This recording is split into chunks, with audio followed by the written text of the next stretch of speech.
Eto na, mga kaibigan, nakakulong na po. Ilan ho ang nakakulong? 7 na. May kasama bang senador dito? Ha? 7 na ang nahuli ng NBI at ngayon ho ay nakakulong na. Alright, welcome back to my YouTube channel. I'm Andy's Vlog. Mga kaibigan, araw ng Lunes, mainit-init pa. At ang nagkumpirma mismo nito ay ang ating mahal na Pangulo, Bongbong Marcos. Ibabahagi ko po sa inyo itong kumpirmasyon na 7 na. 7 tao ang hinuli na ng NBI na sangkot dito sa flood control scandal na kinasasangkutan ho itong mga nasabing pangalan. Aba, marami ang nagtatanong, kasama ba itong senador sa mga may warrant of arrest? Iyan pong lahat, mga kaibigan, ibabagi ko po sa inyo. Pakilike lang ho ang video na ito kung nagustuhan nyo. Sabay-sabay po nating like. Please subscribe my YouTube channel. Nako, talagang sa wakas, mga kaibigan, talagang ibang dumali ang ating mahal na Pangulo. Lihim na legal para hindi yung makatakas itong matataas na opisyal na ho ito ng gobyerno. Kinulong! Sara Lustad Duterte, dalawin mo ito. Mga bata mo ito eh. Huwag po kayong alis, mga kaibigan, kapit, dahil ito na ang mga sagot sa inyong katanungan. At ibabahagi ko po sa inyo itong 7 na mga hinuli ng NBI at kasalukuyan ngayon ay nakakulong na ho sa Rihas na bakal. Aba, ay walang tulog ho itong mga NBI 24 hours sa pamagitan ho ng pagpapatupad ng utos ng ating mahal na Pangulo na kailangan sa lalong madaling panahon ay ikulong itong mga ito at madakip. At hindi naman ho lahat ho, dahil 17 ito. But mayroon pong 7 kumpirmado na nakakulong na at mayroon pang 3 na nagpabot na susuko na ho sila. Alamin po natin, mga kaibigan, itong mga nahuli na ito. Nasaan ka? Senador Jingo Estrada, shoutout naman sa iyo. O ito po, mga kaibigan, Senador Ayes Boydila, William Iba, huwag kang magtatago, dahil kasunod ka na din, at iba pang senador ay kasunod na rin ho, mga kaibigan, nahuhulihin. Ito po, nako, matindi ho ito. Magandang araw po sa inyo lahat. Muli po ako magre-report sa inyo tungkol sa mga iba't ibang development doon sa mga flood control project na kaso at para malaman po ng ating minamahal na taong bayan kung ano na ang naging progreso. Ito na po sa mga individual na may warrant of arrest sa Sandigan Bayan kaugnay sa mga flood control anomalya. Iyan po ang ating mahal na Pangulo, Pangulong Bongbong Marcos. Naghahatid po sa atin ng balita tungkol dito sa konfirmasyon na may 7 nakakulong na ho, na ito ay mga sangkot sa pagnanakaw ng pera ng taong bayan na pinadaan dito sa flood scandal control project. Heto. Importanteng mahalaga na malaman nyo po ito dahil ito po ang katotohanan, mga kaibigan. Nasa kustodya na ng ating mga otoridad ang naging progreso. Ito na po sa mga individual na may warrant of arrest sa Sandigan Bayan kaugnay sa mga flood control anomalya ang nasa kustodya na ng ating mga otoridad.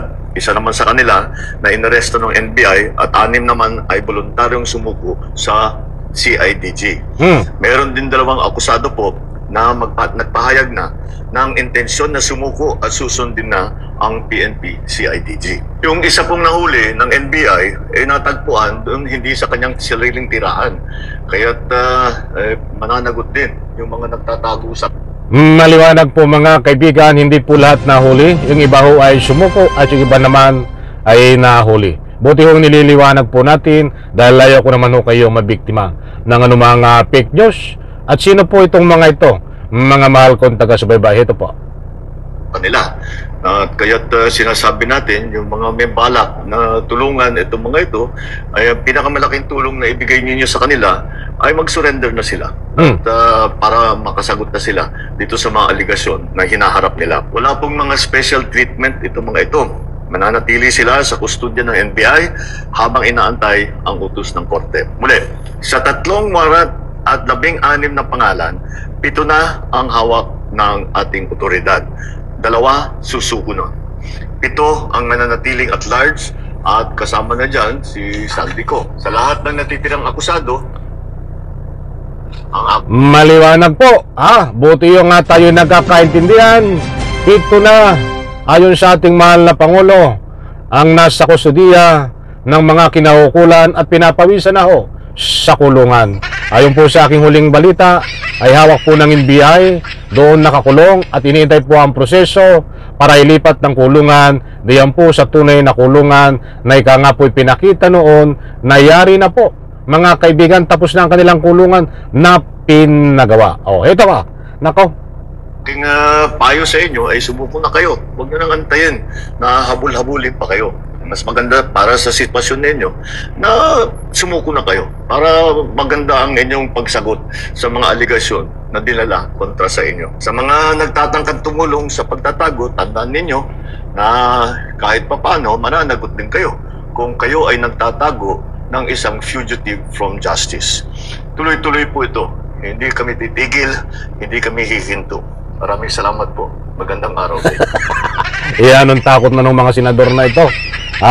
I'm sure itong mga senador na ito ay naghahanda na rin itong mga ito dahil hindi naman po lingid sa inyong kalaman na sila ho ay kasama sa next batch na nalalabasan ng arrest warrant. Muli kong inuulit, ang pangako po sa atin ng ombudsman ay sa darating pong buwan ng Disyembre at sa nasabing pitsa, December 15 o either 16 ay lalabas po ang arrest warrant nitong Senador Jingo Estrada, alias Boydila Villanueva, Nancy Binay, Bong Revilla, at sino pa ba ang hindi ko nabanggit, mga kaibigan. Kung hindi ko man nabanggit yung mga pangalan ng mga senador na kasama sa lalabasan ng arrest warrant, ay pasensya na po. At ito ho, maliwanag po dito sa mga nagtatanong na kung kasama ang mga senador, kung may napasama na senador dito ho